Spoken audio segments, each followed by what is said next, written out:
Shriram. So ಕೊನೆಗೂ ಕೂಡ Hanuman cinema release ಆಯ್ತು. ನೋಡಿ ಮಕ್ಕಳು, ಕನ್ನಡದಲ್ಲಿ ಎಲ್ಲೂ ಮೈಸೂರಲ್ಲಿ ಹಾಕೇ ಇಲ್ಲ.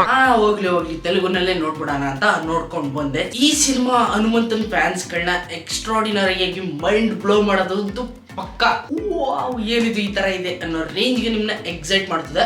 ಅದು ಅಲ್ಲದೆ ಈ ಸಿನಿಮಾ ಬರೀ ಜಸ್ಟ್ ಬಿಗಿನಿಂಗ್ ಅಷ್ಟೇನೆ. ಸೆಕೆಂಡ್ ಚಾಪ್ಟರ್ ಕೂಡ ಬರುತ್ತೆ 2025ಕ್ಕೆ. ಅಷ್ಟೊಂದು ವೇಟ್ ಮಾಡ್ಬೇಕಂತ ಕೇಳಿದ್ರೆ, ಒಂದೊಳ್ಳೆ ಕ್ವಾಲಿಟಿ ಸಿನಿಮಾ ಬೇಕು ಅಂದ್ರೆ ವೇಟ್ ಮಾಡ್ಲೇಬೇಕು. ಇನ್ನು ಸಿನಿಮಾ ಹೇಗಿತ್ತು ಅಂತ ಕೇಳ್ತೀರಾ? ರಿವ್ಯೂ ಕಡೆ ಬರ್ತೇನೆ. ಅದಕ್ಕಿಂತ ಮುಂಚೆ ನೀವೇನು ನಮ್ಮ ಚಾನಲ್ಗೆ ಸಬ್ಸ್ಕ್ರೈಬ್ ಮಾಡ್ಕೊಳ್ಳಿ ಅಂದ್ರೆ ಬೇಗನೆ ಸಬ್ಸ್ಕ್ರೈಬ್ ಮಾಡ್ಕೊಳ್ಳಿ. ಇದೇ ರೀತಿ ಇಂಟ್ರೆಸ್ಟಿಂಗ್ ಆಗಿರೋ ವಿಡಿಯೋಸ್ ನಮ್ಮ ಚಾನಲ್ ಅಲ್ಲಿ ಯಾವಾಗ್ಲೂ ಬರ್ತಾ ಇರುತ್ತೆ. ಶುರು ಮಾಡೋಣ. ಸೊ ಓವರ್ ಆಗಿ ಸಿನಿಮಾ ಮಾತ್ರ ಎಕ್ಸಲೆಂಟ್ ಆಗಿದೆ. ಈ ರೀತಿನೇ ಬರುತ್ತೆ ಅಂತ ನಾನು ಯಾವಾಗ್ಲೂ ಥಿಂಕ್ ಮಾಡ್ತಾ ಇದ್ದೆ. ಆ ರೀತಿ ಬಂದ್ರೆ ಚೆನ್ನಾಗಿರುತ್ತೆ, ಈ ರೀತಿ ಬಂದ್ರೆ ಚೆನ್ನಾಗಿರುತ್ತೆ ಅಂತ ಥಿಂಕ್ ಮಾಡ್ತಾ ಕೊನೆಗೂ ಇದೇ ರೀತಿ ಬಂದ್ಬಿಡ್ತು. ತುಂಬಾ ಎಕ್ಸೈಟ್ ಆಗಿ ಒಳಗಡೆ ಏನು ಓಡಾಡ್ದಂಗ್ ಫೀಲ್ ಆಯ್ತು. ನಾನೊಬ್ಬ ಹನುಮಂತನ್ ಫ್ಯಾನ್. ಈ ರೀತಿ ಒಂದು ಸಿನಿಮಾನ ಮಾಡಿದ್ದಾರೆ ಅಂದ್ರೆ ತುಂಬಾ ಹೆಮ್ಮೆನೆ ಪಡ್ತೀನಿ ನಾನು. ಇನ್ನು ಮೂವಿಯ ಒಳ್ಳೆ ಸ್ಟೋರಿ ಕಡೆ ಬರೋದಾದ್ರೆ, ಹನುಮ ಸೂರ್ಯನ ನುಂಗೋದಕ್ಕೆ ಅಂತ ಚಿಕ್ಕ ವಯಸ್ಸಲ್ಲಿ ಹೋಗ್ತಾನೆ, ನಿಮ್ಗೆಲ್ಲ ಗೊತ್ತೇ ಇದೆ. ಅಂತ ಟೈಮಲ್ಲಿ ಇಂದ್ರ ಹನುಮನ್ನ ತಡೆಯೋದಕ್ಕೆ ಟ್ರೈ ಮಾಡ್ತಾನೆ, ಬಟ್ ಆಗಲ್ಲ. ಆ ಟೈಮಲ್ಲಿ ಹನುಮಂತಿಗೆ ಸ್ವಲ್ಪ ಲೈಟ್ ಆಗಿ ಏಟ್ ಆಗಿ ಒಂದು ಡ್ರಾಪ್ ರಕ್ತ ಕೆಳಗೆ ಬಿದ್ದೋಗ್ಬಿಡ್ತದೆ. ಕೆಳಗೆ ಆದ್ರೆ ನೆಲಕ್ಕೇನ್ ಬೀಳಲ್ಲ, ಅದು ಮೇಲಿಂದ ಬಿದ್ದು ಸಮುದ್ರದೊಳಗಡೆ ಸೇರಿ ಒಂದು ಕಪ್ಪೆ ಚಿಪ್ ಒಳಗಡೆ ಸೇರ್ಕೊಂಡು ಒಂದ್ ರೀತಿ ಮಣಿ ತರ ಆಗ್ಬಿಟ್ಟಿರ್ತದೆ. ಇನ್ನು ಈ ಕಡೆ ಮೈಕಲ್, ಇವನು ವಿಲ್ಲನ್ ನೋಡಕ್ ಸ್ಟಾರ್ಟಿಂಗ್ ಸ್ವಲ್ಪ ಹೀರೋ ತರ ಕಂಡ್ರು ಕೂಡ ವಿಲ್ಲನ್. ಇವನಿಗೆ ಚಿಕ್ಕ ವಯಸ್ಸಿಂದ ಸೂಪರ್ ಹೀರೋ ಆಗ್ಬೇಕು, ಜನಗಳನ್ನ ಕಾಪಾಡ್ಬೇಕು, ಸೂಪರ್ ಹೀರೋ ತರ ಪವರ್ಗಳಿರ್ಬೇಕು, ಆರ್ಬೇಕು, ಹಂಗೆ ಹಿಂಗೆ ಅನ್ಕೊಂಡು ಕನ್ಸ್ಗಳನ್ನ ಇಟ್ಕೊಂಡಿರ್ತಾನೆ. ಬಟ್ ಅದು ಪ್ರಾಕ್ಟಿಕಲಿ ಇಂಪಾಸಿಬಲ್ ಅಂತ ಅವನಿಗೆ ಗೊತ್ತಾದ್ಮೇಲೆ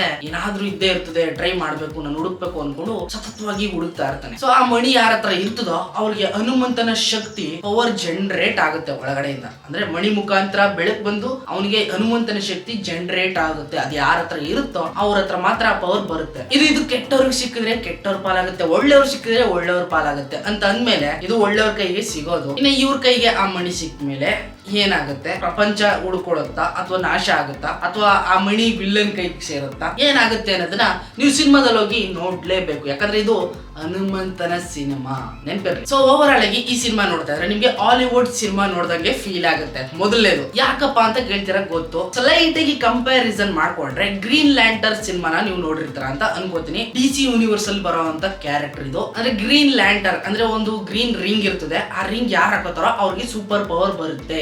ಅದ್ ಯಾರಾದ್ರೂ ಹಾಕೊಳ್ಳಿ, ಹುಡುಗನಾದ್ರೂ ಹಾಕ್ಲಿ, ಹುಡುಗಿನಾದ್ರೂ ಹಾಕ್ಲಿ, ಮಂಕಿನಾದ್ರೂ ಹಾಕ್ಲಿ, ಕತ್ತೆನಾದ್ರೂ ಹಾಕ್ಲಿ, ಯಾರಾದ್ರೂ ಹಾಕೊಳ್ಳಿ, ಅದನ್ನ ಯಾರು ಹಾಕೋತಾರೋ ಅವ್ರಿಗೆ ಸೂಪರ್ ಪವರ್ ಬಂದ್ಬಿಡ್ತದೆ. ಸೊ ಅದೇ ರೀತಿ ಈ ಸಿನಿಮಾನು ಕೂಡ ಮಾಡಿದ್ದಾರೆ. ತುಂಬಾನೇ ಲೈಕ್ ಆಗುತ್ತೆ. ಈಗಿನ ಜನರೇಷನ್ ಗೆ ತಕ್ಕನಂಗೆ ರಿಯಲ್ ಹನುಮಂತ ಹೆಂಗಿರ್ತಾನೆ ಅನ್ನೋದನ್ನ ತೋರಿಸಿದರೆ ನನಗಂತೂ ಬಹಳ ಇಷ್ಟ ಆಗೋಯ್ತು. ಹೌದು, ಆಗಿನ ಹನುಮಂತನ ನೋಡಿದ್ರೆ ನೀವು ತುಂಬಾ ಇಷ್ಟ ಪಡ್ತೀರಾ, ಲೈಕ್ ಮಾಡ್ತೀರಾ. ಆಗಿನ ಜನರೇಷನ್ ಆ ತರ ಇತ್ತು. ಬಟ್ ಈಗಿನ ಜನರೇಷನ್ ಫುಲ್ ಡೆವಲಪ್ ಆಗಿ ಒಂದ್ ರೀತಿ ಟೆಕ್ನಾಲಜಿ ತುಂಬಿಕೊಂಡು ಹರಡ್ಕೊಂಡ್ಬಿಟ್ಟಿದೆ. ಈ ರೀತಿ ಒಂದು ಟೆಕ್ನಾಲಜಿ ಇರೋ ಟೈಮ್ ಅಲ್ಲಿ ಈಗಿನ ಜನರೇಷನ್ ಹನುಮಂತ ಹೆಂಗಿರ್ತಾನೆ ಅನ್ನೋದನ್ನ ತೋರಿಸಿದ್ರೆ ತುಂಬಾನೇ ಚೆನ್ನಾಗಿ ಕ್ಲಿಕ್ ಆಗಿದೆ. ಇನ್ನು ಗ್ರಾಫಿಕ್ಸ್, VFX ಆಳುಮೂಳು ಎಲ್ಲ ಒಂದ್ ಲೆವೆಲ್ ಇದ್ರೂ ಕೂಡ ಗುಡ್ ಲೆವೆಲ್ ಅಲ್ಲಾಗೆ ಇದೆ. ಎಕ್ಸೈಟ್ ಆಗಿ ಆ ಲೆವೆಲ್ ಅಲ್ಲಿ ಇದ್ದವರು ಒಂದು ಲೆವೆಲ್ಗೆ ನಮ್ ಲೆವೆಲ್ಗೆ ಏನಿರ್ಬೇಕು ಹಂಗೆ ನೀಟಾಗಿ ಅಚ್ಚುಕಟ್ಟಾಗಿ ಮಾಡಿದ್ರೆ ಅದು ಮಾತ್ರ ತುಂಬಾನೇ ಲೈಕ್ ಆಗುತ್ತೆ. ಇನ್ನು ಕೊನೆ ಕ್ಲೈಮ್ಯಾಕ್ಸ್ ಕಡೆ ಬರೋದಾದ್ರೆ ನಿಜವಾಗ್ಲೂ ಎಕ್ಸೈಟ್ ಆಗ್ಬಿಟ್ಟೆ.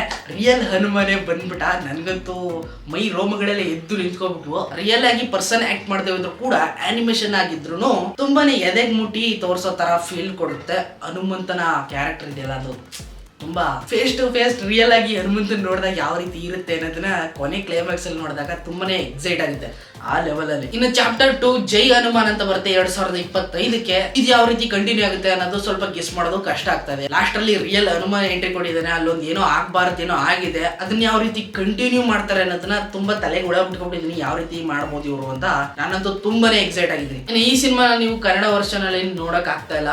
ಸಖತ್ ಬೇಜಾರಾಗ್ಬಿಡ್ತು ನಂಗಂತೂ. ಹುಡುಕಿ ಸಾಕಾಗೋಯ್ತು. ಮೈಸೂರಲ್ಲಿ ಎಲ್ಲ ಕಡೆ ಹುಡುಕ್ತೆ, ಕನ್ನಡ ವರ್ಷನ್ ಬಿಟ್ಟು ತೆಲುಗು ಹಾಗೇನೆ ಹಿಂದಿನ ಹಾಕೊಂಡಿದ್ದಾರೆ. ಕಷ್ಟಪಟ್ಟೆ ತಗೊಳ್ಳು. ಯಾವ್ಯಾವ ಜಿಲ್ಲೆಯಲ್ಲಿ ಏನೇನ್ ಹಾಕೋಬೇಕು ಅನ್ನೋದೇ ಕಾಮನ್ ಸೆನ್ಸ್ ಇಲ್ಲ ಮುಳುಗಳಿಗೆ. ಏನ್ ಮಾಡಕ್ಕಾಯ್ತದೆ, ಹಣೆ ಬರದೈತೆ ಅನ್ಬಿಟ್ಟು ಹೋಗ್ಬಿಟ್ಟು ತೆಲುಗುನಲ್ಲೇ ನೋಡ್ಬೇಕಾಯ್ತು. ಇನ್ನೇನು ಮಾಡಕ್ಕಾಗಲ್ಲ. ಸೊ ಒಂದೊಳ್ಳೆ ಸಿನಿಮಾ, ದೇವ್ರನ್ನ ಇಷ್ಟಪಡೋರು ಹುಡುಗರು ಹುಡುಗಿರು ಎಲ್ಲರೂ ಹೋಗಿ ಸಿನಿಮಾನ ನೋಡಿ ಒಂದ್ ರೀತಿ ಈಗಿನ ಜನರೇಷನ್ ಹನುಮಂತನ ನೋಡ್ಬಿಟ್ಟು ಕಣ್ ತುಂಬ್ಕೊಂಡಂಗೆ ಆಗುತ್ತೆ. ಸೊ ನಿಮ್ಗೆ ವಿಡಿಯೋ ಇಷ್ಟ ಆಗಿದೆ ಅಂತ ಅನ್ಕೊಂಡಿದ್ದೀನಿ. ಇಷ್ಟ ಆಗಿದ್ರೆ ಪ್ಲೀಸ್ ಲೈಕ್ ಮಾಡಿ, ಶೇರ್ ಮಾಡಿ, ಕಮೆಂಟ್ ಮಾಡಿ. ವಿಡಿಯೋಸ್ಗಾಗಿ ನಮ್ಮ ಚಾನಲ್ ಸಬ್ಸ್ಕ್ರೈಬ್ ಮಾಡಿ. ಮುಂದಿನ ವಿಡಿಯೋದಲ್ಲಿ ಸಿಗ್ತೀನಿ. ಅಲ್ಲಿವರೆಗೂ ಕಾಯ್ತಾರೆ. Keep watching. ಬಾಯ್.